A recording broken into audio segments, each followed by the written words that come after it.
On today's show, Pray for Victor Wembanyama's NBA draft profile. What are his strengths? What are his weaknesses? What makes him such a truly generational prospect? How would he fit in with this current Rockets core? All of that and more coming up right here at Locked On Rockets. This is Mission Control, Houston. Ignition sequence start. The Houston Rockets select Jalen Green, Alperen Sengun, and Jabari Smith Jr. T-minus 15 seconds. Guidance is internal. Every time I step on that floor, I'm coming. Hey, Houston fans, I am so happy. You're getting somebody who's going to come in with a chip on their shoulder, somebody who's going to come in and compete from day one. 6, 5, 4, 3, 2, 1.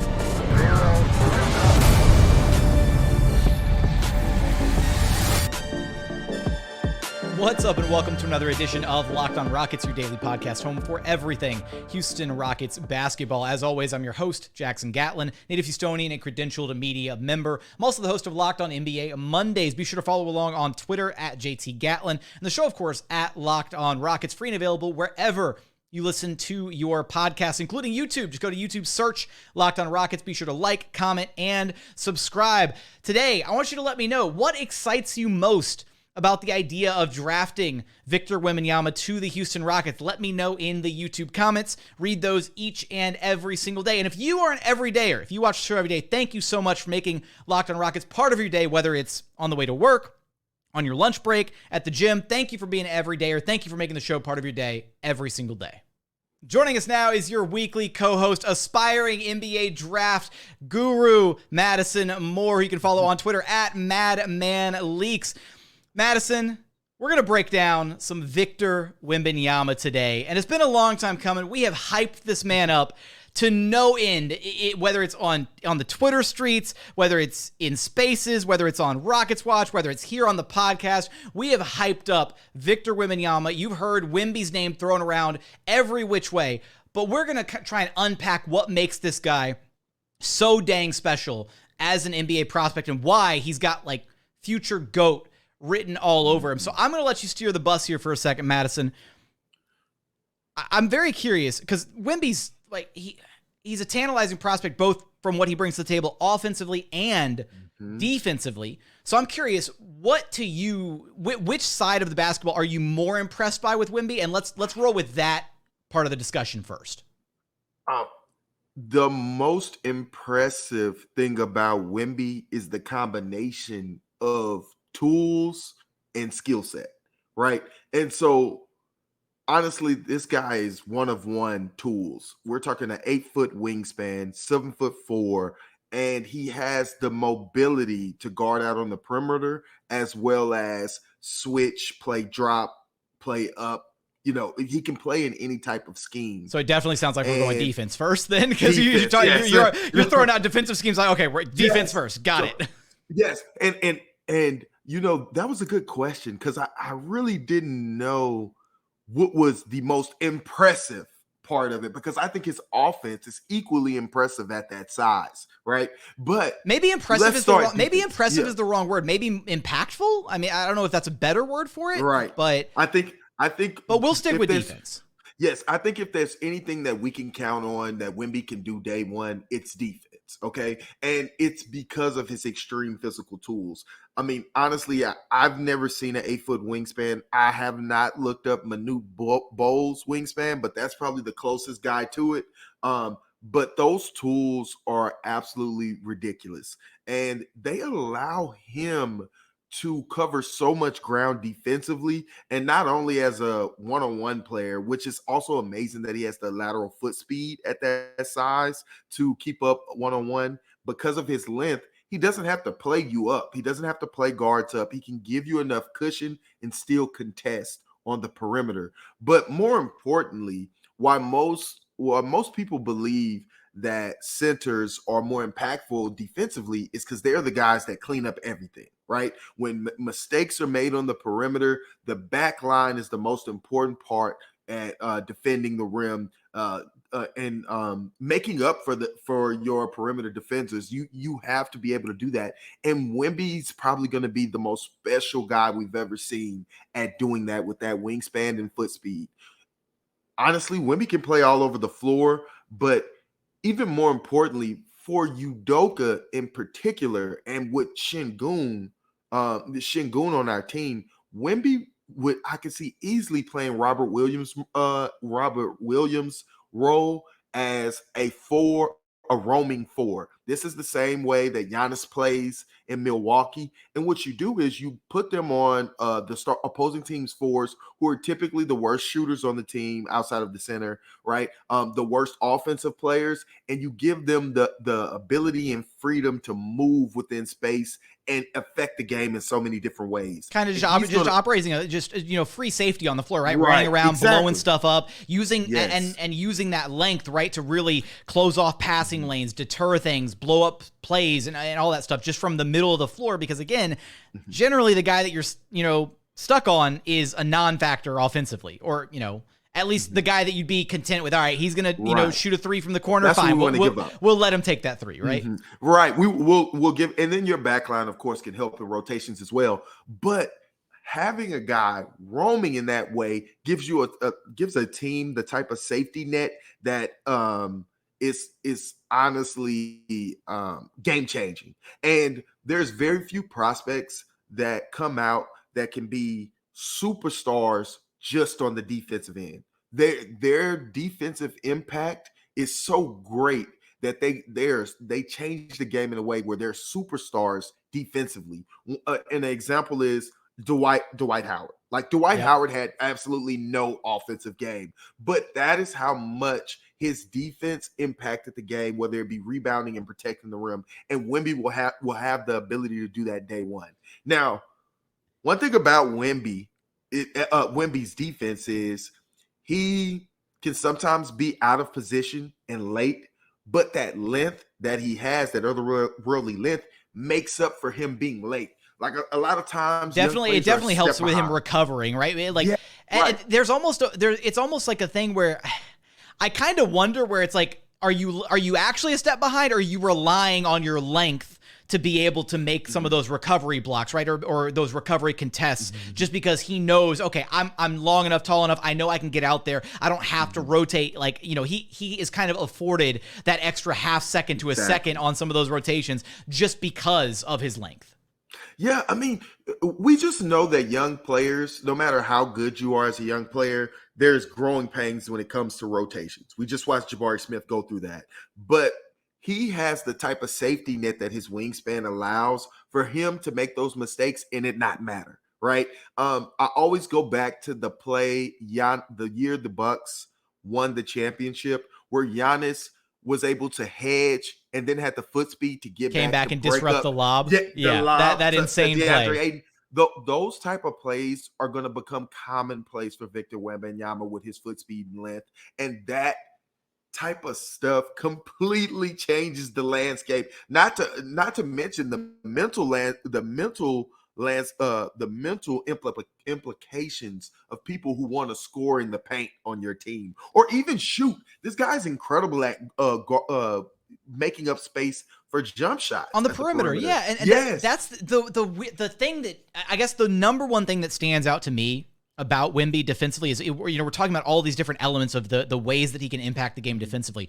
This is arguably maybe the most versatile defender that we've ever seen. Yes. Because, or projects to be, right? Because you can play him. I know you mentioned, right, the roaming role, right? The Giannis role, off ball, blowing up plays, whatever, weak side shot blocker, help defender, all of that, the Rob Williams-esque role. He can do that for sure. And he's probably going to thrive in that role, first off. He can also be your big. He can be your five. He can play and drop, right? He can, but he can hedge. He can blitz. He can switch. He can play every defensive scheme you want to play. He can play it, which means on one possession, he could drop. On the next possession, he could roam. On the next possession, you could switch. Imagine having that level of defensive flexibility on the court at all times, to where the opposing team's never going to know what your base defensive coverage is, because at any given moment, coach throws a signal out there, or maybe Wemby calls for it if he's quarterbacking the defense, and he's like, no, we're switching to this. We're going to run zone on this possession. Okay, next possession, we're switching. Next possession, this. That would be so insane to try and overcome as an offense, because generally, NBA defenses have like a base set defense, right? That's kind of their like shell defense, whatever. And then they kind of revert back to that pretty often. They might throw out different looks here and there and have little moments where they try something different. But they have like one base level of defense that they're comfortable with. And that's usually their game plan going in. With Wemby, you could switch it up at any point during any second of the game and really mess with the other team. I think that's what excites me the most about him defensively.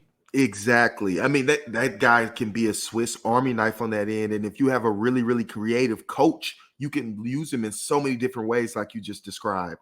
And that in and of itself, that is something that you can bank on Wemby being able to do no matter what, right? So no matter what, you're going to get a superstar level player just defensively, just as a defensive player and as a rim finisher. But that doesn't even scratch the surface of the offensive game, right? The offensive game. It is going. He can do so much already offensively, and it's only going to get better. We're going to talk about some of what he brings to the table offensively here in just one moment. But first, today's episode is brought to you by eBay Motors. For a championship team, it's all about making sure every player is a perfect fit. It's the same when it comes to your vehicle. Every part needs to fit just right. So the next time you need parts and accessories, head to eBay Motors. With eBay Guaranteed Fit, you can be sure every part you need fits right the first time around. Just add your ride to the My Garage section and look for the green check to know that the part will fit or your money back. Because just like in sports, confidence is the name of the game when you shop on eBay Motors. And with over 122 million parts to choose from, you'll be back in the game in no time. After all, it's easy to bring home a win when the right parts are guaranteed. Get the right parts and the right fit and the right prices on ebaymotors.com. Let's ride. eBay Guaranteed Fit only available to U.S. customers. Eligible items only. Exclusions apply. And continuing on here at Locked On Rockets, your daily podcast home for everything Houston Rockets basketball. And you already know you have to stay tuned with us here every day at Locked On Rockets. We got player reviews coming out for guys from their rookie season, sophomore campaigns, all that coming, just recapping all the different player profiles from this past season. We've also got all this draft coverage coming up in the days and weeks leading up to the lottery, the NBA draft, all that. And of course, how could we be doing a Victor Wembanyama episode, Madison, without our patented Pray for Victor. Pray for Victor. Got to get a quick prayer in there just to make sure that it all goes well, because we do have a Tankathon spin coming up a little bit later in the episode. But let's change gears here and let's focus on some of the offensive side of Victor. It's funny because we just we're talking about his defensive presence, all that, and we didn't even mention he's going to be a rebounding monster. Might as well just throw that in there too, right? I mean, he's averaging 10 boards a game right now. He's so much bigger and longer and taller than everybody else. Now, I will say one potential downside to Wemby is, he is a guy that's going to have to fill out his frame a little bit more, right? If he was to come in and play the 5 right away, which he's on record as not wanting to do that, right? He kind of wants to come in and play the 4. He's going to, it's going to take a little while for him to be able to bang with the big guys, right? Shout out Charles Barkley, when you're banging a guy and you're banging a guy, but legitimately, he weighs 230 pounds, right? He's got a very thin frame. If you throw him out there against a Jokic and Embiid, some of the bigger bodied centers of the NBA, even maybe some bigger 4s, he might struggle a little bit as far as boxing out, size, that kind of thing. He's a high point rebounder, right? He's a guy who relies on his length to secure a board just because he's taller and longer and can jump higher than other guys. He's not a guy that's going to do the dirty work and box you out like a Draymond or a PJ Tucker and use his leverage and force you out of the paint. It's not to say he's not a great rebounder, but it is a consideration to at least think about. Mm-hmm. His offensive bag, man. Where do you even want to start with this offensive bag? It's I will say he looks so confident with everything he does offensively. It's like the dude has zero fear when he wants to go do things offensively. He'll just be making stuff up on the court, and it looks like he doesn't even know where he's going to go with the ball sometimes, and you're just he'll elevate in the middle of the floor. You're I guess he's going for a midi, and it's just drops it in. It's like a teardrop when he shoots from the middle of the floor. I don't know, right? He's got the range. He can shoot from distance. His 3-point shot isn't crazy consistent right now, but the form looks good. No glaring issues there. I think it is something that with time, with reps, reasonably, he gets to, even if he's a 32% 3-point shooter, he does everything else so well. It's kind of all right, you live with him being a 32% shooter, but I think he projects to be an even better shooter than that. What to you, Madison, is your favorite thing about his offensive game? Ball skills and touch. Pause. Okay. Sorry about that. Jackson, let me make it, man. No. But no, seriously. I mean, this guy has tremendous skill for his size, and it's ridiculous. His honestly. fluidity is out of this world. He doesn't look like you associate bigs, right? Guys who are that big like him with being like clunky, right? Like these lumbering like giants that can't do anything, that can't look smooth on a basketball court, and he is not that whatsoever. He looks like a guard. I mean, this guy is literally pulling out crossover packages, right? At 7'3", Crossover packages that Eric Gordon is jealous of.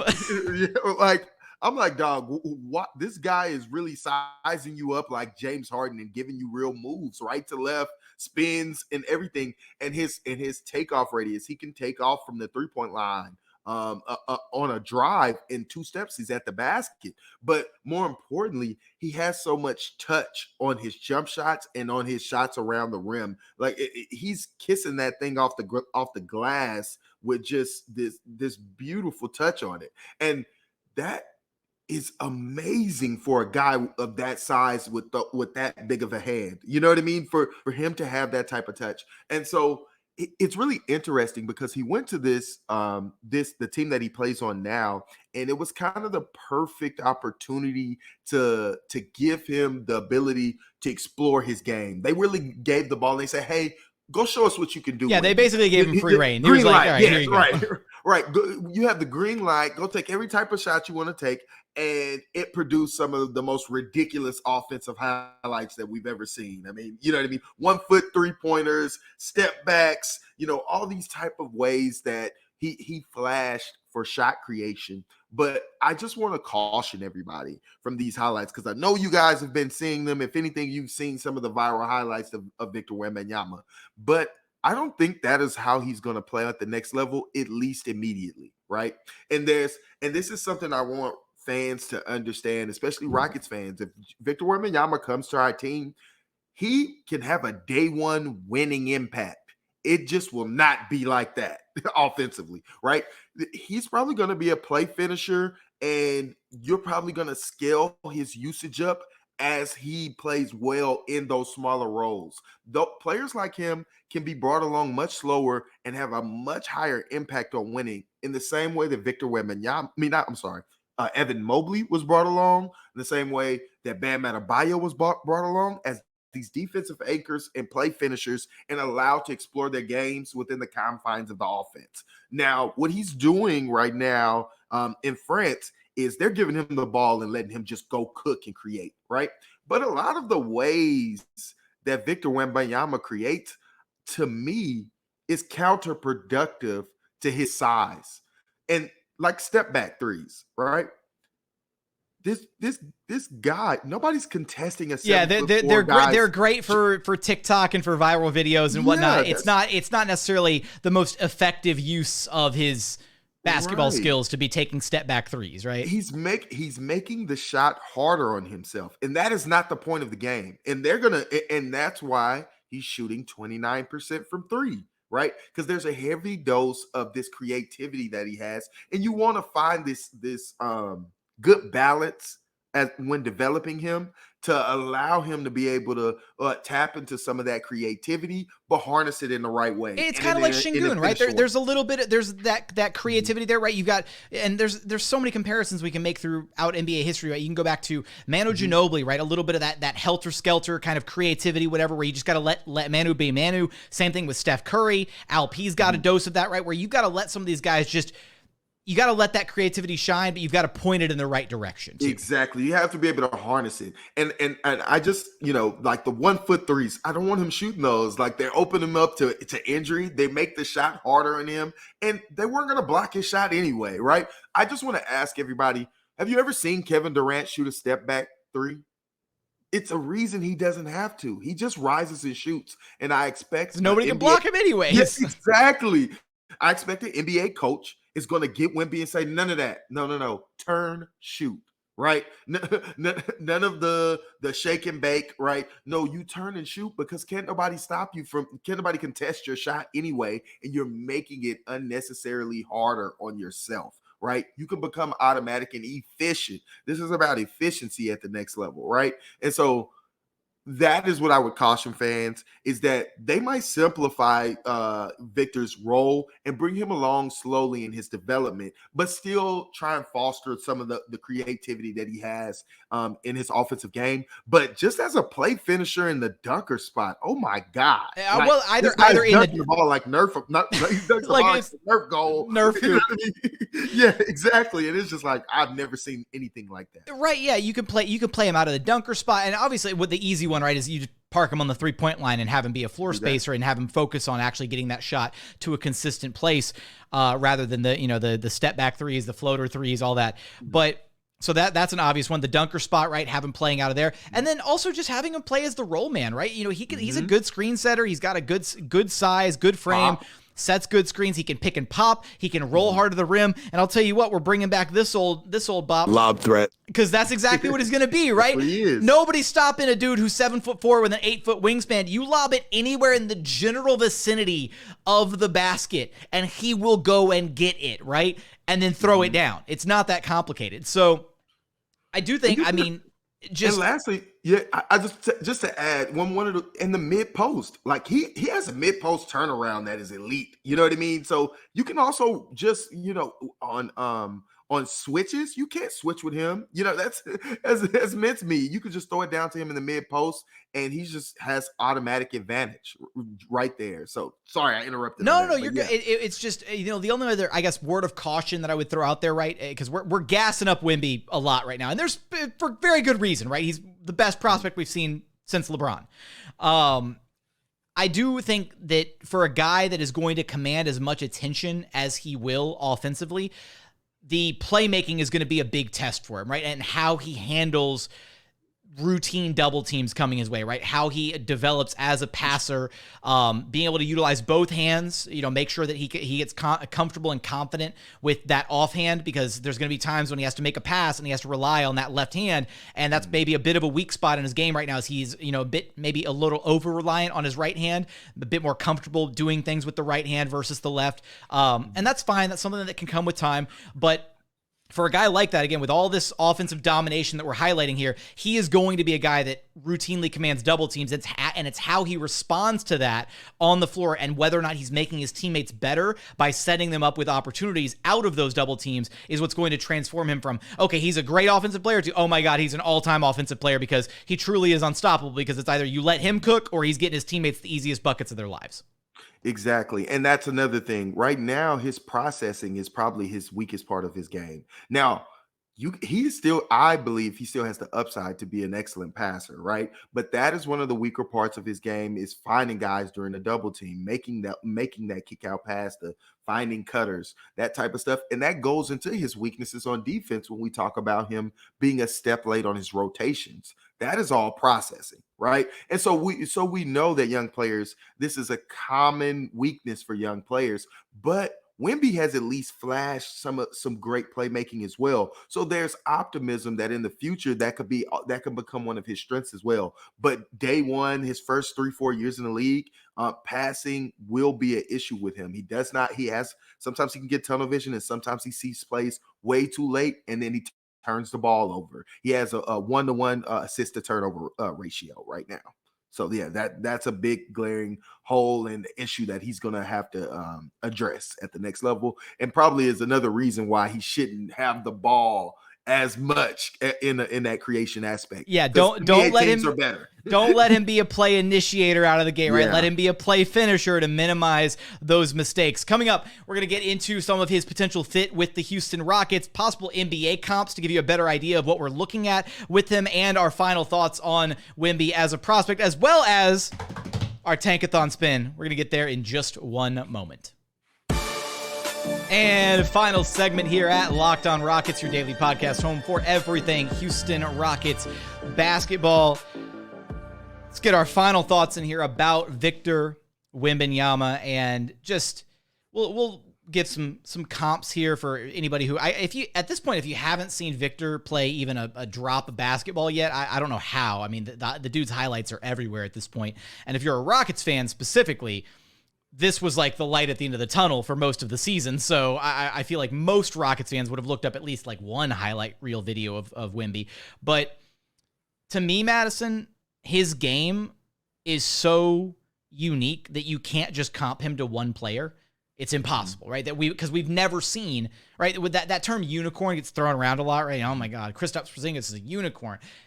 Kristaps Porzingis wishes he was Victor Wembanyama, and that's not a slight to Porzingis. He's a good player in his own right, but Wemby is just another tier of like that type of player. So when I look at Wemby and I see what he can do offensively, and I see what he is capable of defensively, if I were to draw a comp or an NBA parallel to him, I feel like the closest you get offensively is Kevin Durant with his fluidity, his size, his mobility for being, I know KD doesn't actually like himself listed at 7 feet, but let's not BS here. KD is 7 feet tall. Right.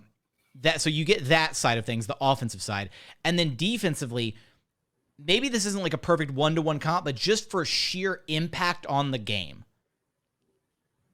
I think you got it's like Rudy Gobert and KD had a baby in a lab. Yeah. That's the closest I can get. And even then, Rudy wishes that he was as versatile and as switchy as Wemby. He's not, but he has that one-man defensive impact. And I think Wemby's going to have that same impact depending on how you deploy him defensively.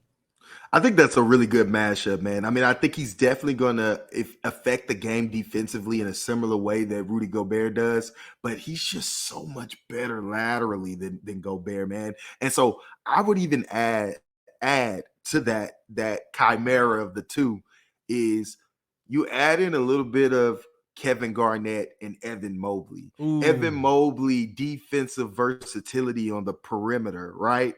And a bit of Kevin Garnett inside the arc, right? I mean, with the frame, Kevin was really wiry as well, skinny, but also just so great with defensively and his versatility defensively inside and outside of the paint. I was about to say, in today's NBA, KG would be like a better version of AD defensively. Yeah. KG would absolutely be switching on the perimeter, and he'd be a guy that you could switch 1 through 5 with. And so yeah, I mean, that's actually, I like that one better as far as just what we think his impact could be. Because again, I was thinking like the individual impact that Gobert has had, where he he was a top 10 defense by himself, basically, right? Utah's defense outside of Gobert was so porous, but you put him on the court and suddenly they're a top 10 defense in the NBA. So I love the KG angle. I think that's a great one. And I think this in the same way that Kevin Garnett has talked about how Kevin McHale asked him to simplify his game when he got to the next level. I think a lot of the ways that Kevin Garnett scored the ball inside the arc with his turnaround jump shots, left shoulder, right shoulder, turnaround jump shot, really easy stuff. I think that's things that Wemby should be working on and will be able to do day one. And I think it's worth noting, KOC does mention in his breakdown of Wemby, right, that he is, he's got the work ethic part down, which that could be total PR fluff, or it could be legitimate. I mean, we don't know, it'll be interesting to kind of follow and see as more people vet him and kind of get to know him as a person and see what his work ethic is truly like. Right. Again, the biggest question mark with him is going to be health, right? Can he stay healthy? It is concerning because there is a history of guys that are, 7'2" or taller, 7'3" and up, whatever, that have struggled at the NBA level to stay consistently healthy. The Rockets themselves have had big men that have struggled, that have been that size, right? You go back to Ralph Sampson, Hakeem Olajuwon, there have been bigs that could not stay healthy, that have already donned Rockets jerseys and could have had, or I should say did have Hall of Fame careers, but were unable to achieve their true ceilings, their true potentials because of those injuries. And so that's the one concern with Wemby is it's just like you don't want him to be the next guy in the long line of bigs that couldn't make it happen because of those injuries. But that's still not any reason to not take him, unfortunately. He has the chance to be so truly transcendent that you forego any of those risks. If you get the number 1 pick, you are so thrilled that you got the crown jewel of the draft. Madison, what do you think getting Wemby would mean for this Rockets franchise? How would you encapsulate it? I mean, this is the biggest prize since LeBron James, just point blank. I mean, this guy stepping into the league is going to be the face of the league moving forward. You know what I mean? This guy is so transcendent of a prospect, so anticipated. It's going to change the landscape of Houston Rockets basketball. It's going to vault us into another class in free agency as a franchise. We've heard about the evaluations that Wembanyama can add to a franchise, right? And so this guy is so valuable, not just from a basketball perspective, but also from an economic perspective to the city of Houston, right? To the Fertittas, right? This guy is special. On just the anticipation of this type of guy is special, and I just would love to see all the talking heads that hate the Houston Rockets to cry when Victor Wembanyama walk through these doors, man. I think Rockets Twitter, the value in Rockets Twitterdom would just skyrocket. Oh man, insufferable. You're bringing back, like, I'm thinking back to the good old days when the Rockets were a competitive team and you could actually, you know, talk the talk on Twitter a little bit. And oh my God, I miss those days so much. It's just, you know, I will say being irrelevant comes with like certain perks where it's just like you can talk smack and it doesn't matter because then anything somebody says back to you is like, hey, I don't care. We're the bottom team in the standings. Like, you can't hurt me more than we're already hurting ourselves, man. We're supposed to be bad. Exactly. But you're right. Like, Wemby would be so transformative for this franchise in so many different aspects, right? You think about the impact and the cultural bridge that was or the culture bridge that was made when Yao Ming was selected by the Rockets, and obviously China, a bit of a different market than, say, France, but just that connection there. And then the marketability of the team skyrockets. You've got this young prospect that immediately becomes, and this is the weird part, right, is if it's Wemby, maybe even if it's Scoot, whatever, like, I do wonder how some of that plays into, like, Jalen and Jabari's perception of the team. Because neither one of them is truly established as like the next face of the team yet, right? Mm-hmm. And it's not that I'm saying Jalen would throw a temper tantrum if he's not the number one guy for the team. Not that whatsoever. I think Jalen has the winning habits and wants to be a winner, and he has shown no character flaws, at least to my knowledge, that would warrant concern in that regard. But it is a weird dynamic, right, where it's like the Rockets have been kind of pushing Jalen as like, hey, he's like Jalen Green, like, let's go. And then if they get Wemby or Scoot, like, does the marketing suddenly all change, right? Is it suddenly like, here's what I kind of envision. Do you remember when the Rockets first got Dwight Howard and they kind of marketed James and Dwight side by side?